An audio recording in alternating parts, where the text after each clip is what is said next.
One of my most favorite stories of all time is about this beautiful bird who would sit up top of this tree, and he sang the most beautiful songs, and he sang the most beautiful melodies of all the birds throughout the entire forest. And one day while the bird was singing at top of his tree, he noticed a man that was walking through the forest. And as the man got closer to his tree, the bird perceived that the man was holding a box. Well, as the man got closer, the bird flew down to the lowest branch of his tree, and he asked the man, he said, "Sir, what do you have in that there box?"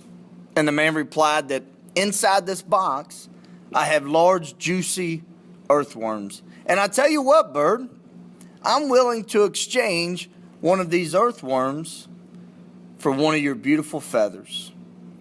Well, the bird looked at his beautiful coat, and then he looked inside the box of juicy earthworms, and he reached into his skin and he plucked out one of his feathers and he gave it in exchange for one of those worms.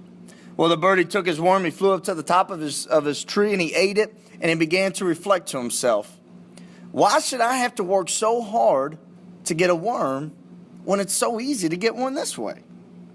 Well, this affair continued over the course of several days and weeks. And soon the bird no longer had any beautiful feathers to use to pay for worms. Furthermore, he could no longer fly, nor was he pretty any longer. He certainly didn't feel like singing beautiful songs and melodies. He was a very unwise and unhappy bird.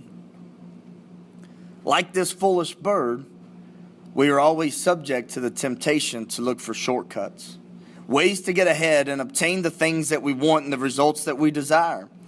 But as this poor creature learned to his regret, there is a price associated with taking shortcuts.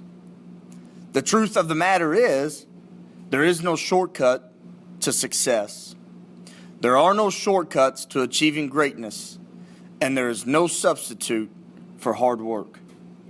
One of the hidden truths of life is the fact that the path to the prize is always more valuable than the prize itself.